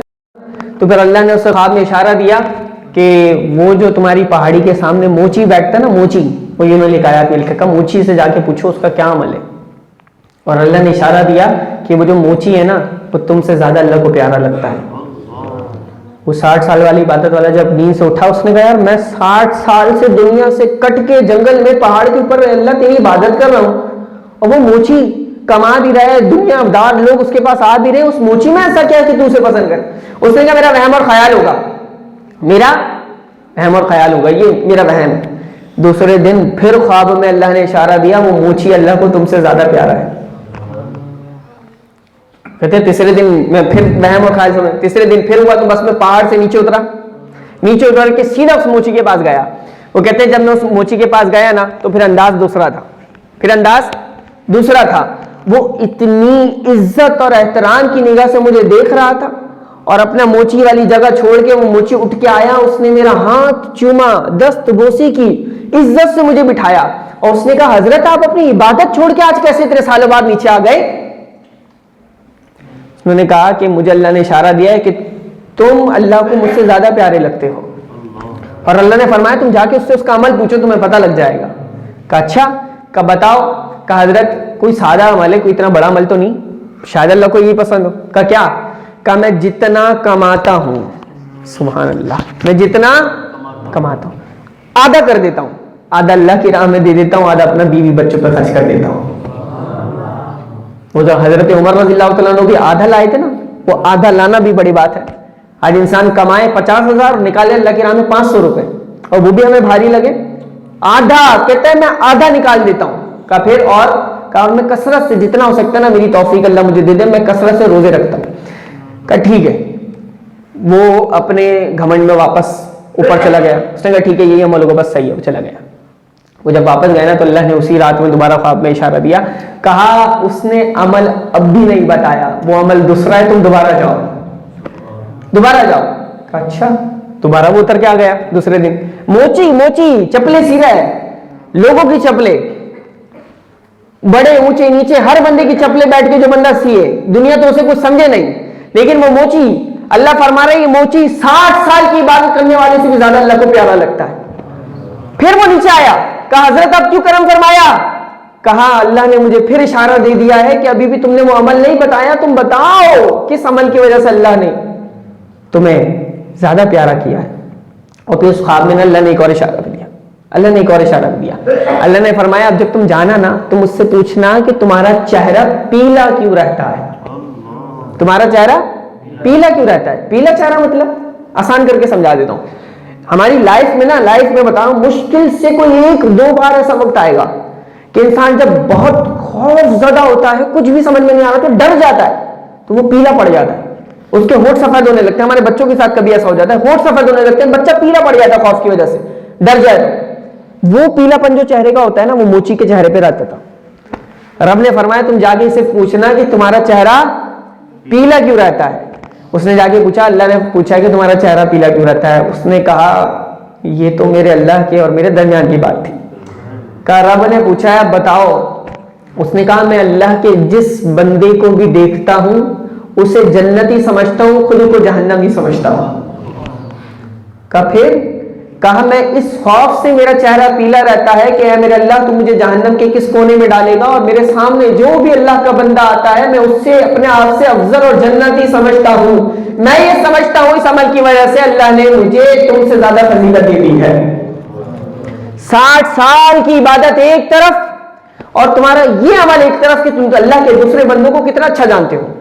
میں کہوں سب سے بڑا عالم میں, سب سے بڑا فاضل میں, سب سے زیادہ عبادت گزار میں, اللہ کی راہ میں سب سے زیادہ دینے والا میں, مسجد میں دینے والا میں, یہ میں انسان جیے گا, کبھی کسی دوسرے کو بھی اپنا کچھ سمجھے گا؟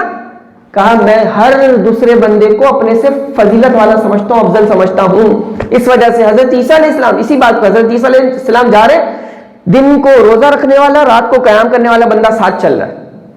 ایک گناہگار بندہ آ گیا, گناہگار بندہ آ کے حضرت عیسیٰ علیہ السلام سے کچھ بات کرنے لگا. حضرت عیسیٰ علیہ السلام سے بات کرنے لگے. ہم کہتے ہیں ہم لفظوں سے تھوڑی کہا ہے, کچھ کہہ تو ہی دیا ہے, بات تھوڑی کی ہے. ہر بار بات کرنا بھی ضروری نہیں ہوتی, کبھی تمہارے دل میں گزرے خیال پہ بھی اللہ پکڑ فرما لیتا ہے. حضرت عیسیٰ علیہ السلام کے ساتھ وہ نیکوکار امتی حواری جا رہے, اور حضرت عیسیٰ علیہ السلام اس سے بات کر رہے تھے, اچانک گناہگار آ گیا حواری. گناہگار نے بات کرنا, امتی نے گناہگار شخص اس نے شروع کر دی. یہ جو نیکوکار کھڑا ہے نا, اس نے دل میں سوچنا شروع کیا یار یہ اللہ کے نبی کا وقت ضائع کر رہا ہے, یہ تو نا گناہگار بندہ, میں دن کو روزہ رکھنے والا, رات کو قیام کرنے والا, میں تو اس کے سائے سے بھی بچوں. یہ خیالات اس کے دل میں چلنا شروع ہو گئے کہ یار میں اتنا عبادت گزار, میں تو اس کو ٹائم نہ دوں, اور یہ اللہ کے نبی کے ساتھ کھڑا ہوا ہے. اس نے بات کی چلا گیا, اللہ نے وحی کو نازل فرما دیا. فرمایا اے عیسیٰ ان دونوں کو بلاؤ اور ان دونوں کو کہہ دو کہ دوبارہ سے نام اعمال شروع کریں, دوبارہ سے عمل کرنا شروع کریں. کہا اے مالک کیوں؟ کہا اس لیے کہ جو وہ گناہگار تھا نا, اس کی عاجزی کی وجہ سے اللہ نے اس کے سارے گناہوں کو معاف فرما دیا ہے, اور کہا اس کے گھمنڈ اور تکبر کی وجہ سے اس کی ساری نیکیوں کو ضائع فرما دیا. ایسی بات ہے دوسروں کو حقیر سمجھنا. ہم اللہ کے ہر بندے کو حقیر سمجھیں اور ہم کہیں کہ ہم سب سے زیادہ پارسا بن جائیں, تو پھر ہماری زندگی ایسے تو نہیں سنورے گی. زندگی کیسے سنورے گی؟ زندگی پھر ایسی سنورے گی انسان قرآن و حدیث کی بات کو سمجھے, دوسروں کو بہتر سمجھے, ہر ایک بندے کو حقیر سمجھے ہم تو ایسے نہیں چلے گا. آخر میں اپنی پرسنل بات شیئر کروں. آفس میں بیٹھے ہوئے, ایک میرا حضرت تجربہ ہے کہ آفس میں بیٹھے ہوئے تھے, ایک تلخ کلامی ہو گئی. تلخ کلامی آپ سمجھتے ہوں گے کیا کہتے ہیں. مثال کے طور پہ میں آپ سے ایک نارملی سافٹلی بات کر رہا ہوں, بہت خوبصورت اور نرم لہجے میں آپ سے بات کر رہا ہوں, آپ کا موڈ ٹھیک نہیں تھا یا آپ گھر کی کسی ٹینشن میں تھے, یا کوئی ہو جاتا ہے انسان ڈسٹرب ہوتا ہے, تو انسان سختی سے جواب دے دے, جس جواب سے ہی نہ دے سختی سے جواب دے دے, تو اس میں کیا ہوتا ہے, بندے کو برا لگتا ہے. اب یہی سیم یہی پرابلم ہوئی آفس میں. ایک ساتھ کلیگ ہیں, 8 گھنٹے ڈیوٹی کرتے ہیں وہ لوگ, لیکن اس نے دوسرے بندے کو سختی سے جواب دے دیا. اب وہ بیچارہ کہیں ڈسٹرب ہوگا. پتہ ہے کمال بات کیا, کمال بات یہ کہ اسی محفل, اسی نشست, اسی ڈیوٹی کے ٹائم میں, اسی جگہ پہ بیٹھ کر اس بندے نے سب کے سامنے کہا کہ یار میں آپ سے تھوڑا سخت بات کر گیا, میں آپ سے معافی چاہتا ہوں. میں آپ سے, جو اللہ کے لیے جھکتا ہے اللہ فرماتا ہے اللہ اسے 7ویں آسمان تک عزت عطا فرما دیتا ہے. کنز العمال شریف کی حدیث, فرمایا میں آپ سے معافی, احساس ندامت کا میں آپ سے معافی. اب جو بڑے ظرف والے ہوتے ہیں نا, اگلا کہ جب انسان پڑھتا ہے تو عمل بھی کرتا ہے. ہر ایک کے آگے اپنے آپ کو ترم خان ظاہر کرنے کی ضرورت نہیں ہے میں بہت بڑا عالم فاضل لگا ہوں. اب یہ علامہ صاحب بیٹھے ہوئے ہیں, میں منہ پہ تعریف نہیں کرنی چاہیے لیکن آپ لوگ کے لیے بتا رہا ہوں. اب ان سے میری واقفیت اتنی نہیں تھی, اور ماشاءاللہ علمی بندہ ہے, قابلیت اور صلاحیت ہے, اور مجھ جیسے ادنا طالب علم کو اتنی عزت دینا, اتنی تکریم دینا, میرے ساتھ بیٹھ کے میرا بیان سن رہے ہیں, مجھے دعوت دے رہے ہیں بیان کی, تو یہ عاجزی ہے نا. یہ عاجزی کیوں ہے؟ کیونکہ پھلدار درخت جو ہوتا ہے نا وہ جھکتا ہے. پھلدار درخت جو ہوتا ہے وہ جھکتا ہے. یہ جھکنے کی علامت ہے کہ اس میں پھل لگا ہوا ہے. جس میں پھل نہیں ہوتا وہ اکڑ کے گردن چلتا ہے کہ میں تو بہت کچھ ہوں. بھائی میں کچھ بھی نہیں ہوں, میرے پاس دولت زیادہ ہے میں پھر بھی کچھ نہیں ہوں, میرے پاس شہرت زیادہ ہے میں پھر بھی کچھ نہیں ہوں. بزرگ کہتے ہیں میں مزار پہ گیا قوالی چل رہی ہے, قوالی کے جواز اور عدم جواز پہ کلام نہیں ہو کر قوالی چل رہی ہے, اور ایک رنگ ایسی ہے جو ہلاتا ہے نا آواز آتی ہے تو وہ کہتا ہے میں نے رک کے سنا یہ قوالی, یہ انسٹرومنٹ, یہ آلہ, یہ کیا کہہ رہا ہے. کب میں نے غور سے سنا تو آواز اس میں آتی تھی تو پھر میں بیٹھ کے سننے لگا یار یہ کیا بات ہے نا آپ تو کی آواز آ رہی ہے. میں نے قوالی چلانے والے سے, اس انسٹرومنٹ, اس آلے سے, اس تار کو ہلانے والے سے پوچھا کہ یار یہ تو کی آواز کیوں آ رہی ہے. اس نے کہا یہ جو وائر ہے نا یہ بکری کی آنت سے بنی ہے. کس کی؟ بکری کی آنت سے. کہا بکری کی آنت سے بنی ہے, اور بکری کی آنت سے بنی ہے, اور اس میں فلسفہ یہ ہے کہ بکری پوری زندگی کہتی ہے میں, مرنے کے بعد بکری کی آنت بھی کہہ رہی ہے مالک تو مالک تو مالک تو. کا انسان کی زندگی کا فلسفہ بھی یہ ہے, زندگی بھر کہتا ہے میری عزت, میری شہرت, میری جاب, میری دولت, میری طاقت, میری صلاحیت, میں عالم, میں فاضل, میں یہ, میں وڈیرا, میں چودھری, میں یہ, کا زندگی بھر میں کر کے گزر جاتی ہے. جیسے ہی قبر میں جاتا ہے کہتا ہے مالک تو مالک تو مالک تو. بہتر انسان وہ ہے جو زندگی میں ہی کہے میں کچھ بھی نہیں مالک تو.